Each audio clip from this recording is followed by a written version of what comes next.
זכור את אשר עשה לך עמלק נצטווינו.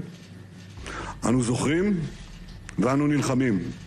This is Prime Minister Benjamin Netanyahu defending Israel's current war on Palestine's Gaza with biblical reasoning. Netanyahu invoked the notion of Amalek in reference to a holy war between good and evil cited in the Torah. Well, Benjamin Netanyahu knows that he depends heavily on the United States to veto any UN resolutions critical of Israel's behavior. And he needs US military support to counter any threat from Syria or Lebanon. But it's not just Netanyahu. Such references have been echoing in the US for decades. In 1978, then-President Jimmy Carter mentioned that the establishment of Israel was the fulfillment of a biblical prophecy. It actually goes back to the 1960s. Jimmy Carter, Ronald Reagan. With the Six-Day War, it was kind of the wake-up call for evangelical, Bible-believing Christians, particularly in America.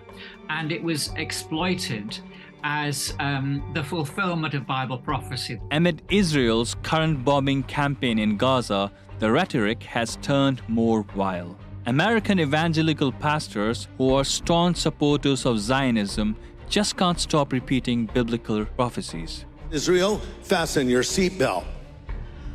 You're seeing Bible prophecy fulfilled in your lifetime, in real time, before your very eyes. We shouldn't be shocked and surprised that Satan is still at his same goal, because prophecy talks about how Messiah will come back again. So, what is Christian Zionism? Christian Zionism is centered around an end-of-the-world interpretation of Christianity, the belief in the return of Jewish people to Israel, leading to the second coming of Jesus Christ. It is one of the common factors that binds Christian Zionists with Zionism. Christian Zionism predates Jewish Zionism by at least 50 years, and today dominates the Zionist movement at least 10 to 1. Probably nearer 20, 30 to 1. For every Jewish Zionist, there are 20 or 30 Christian Zionists.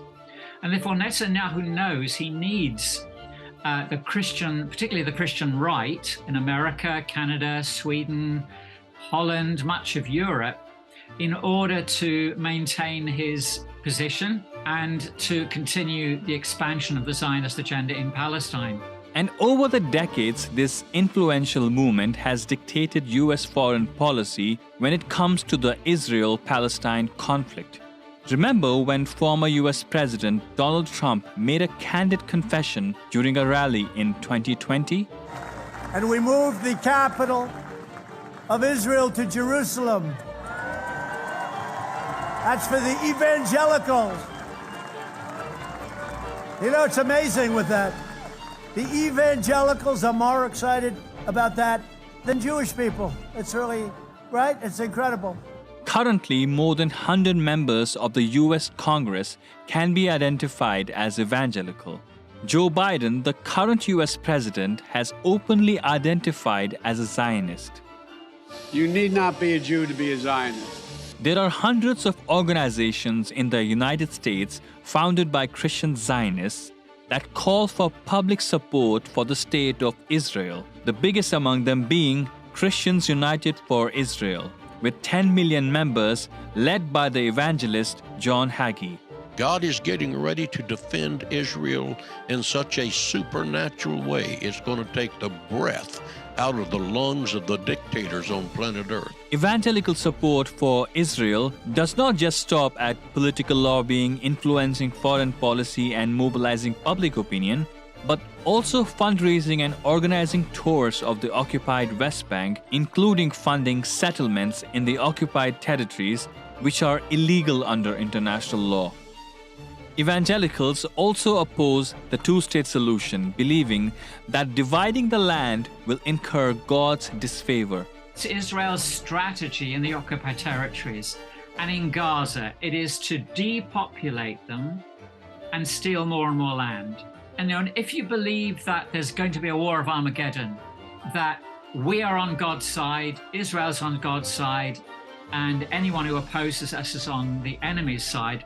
And this bias is reflected in the polls, where a majority of Americans are supporting Israel over Palestinians amid the current conflict. So there is absolutely no justification for the killing of civilians, for genocide, for the kind of saturation bombing we're seeing in Gaza at the moment. And Netanyahu knows that. And so he's pulling out of scripture a verse here, a verse there, to try and placate his main constituency, which is the Christian Zionist movement. How would you respond to the charge that anti-Zionism is the new anti-Semitism?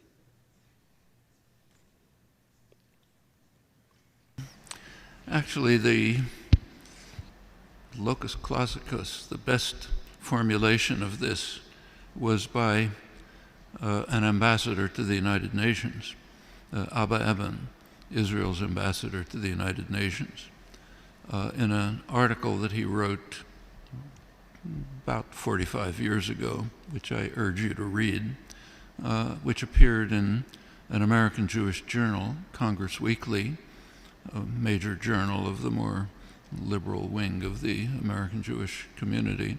He wrote an interesting article in which he was then UN ambassador from the State of Israel. He advised the American Jewish community that they had two tasks to perform. One task was to show that criticism of the policy, what he called anti-Zionism, that means actually criticisms of the policy of the State of Israel, were anti-Semitism. That's the first task. Second task, if the criticism was made by Jews, their task was to show that it's neurotic self-hatred, needs psychiatric treatment. And he gave two examples of the latter category. One was I.F. Stone, the other was me. So we have to be treated for our psychiatric disorders, and non-Jews have to be condemned for anti-Semitism if they're critical of the State of Israel. It's understandable why Israeli propaganda would take this position. I don't particularly blame Abba Eban for doing what ambassadors are sometimes supposed to do, but we ought to understand it. There is no sensible charge. No sensible charge. There's nothing to respond to. It's not a form of anti-Semitism. It's simply criticism of the criminal actions of a state. Period.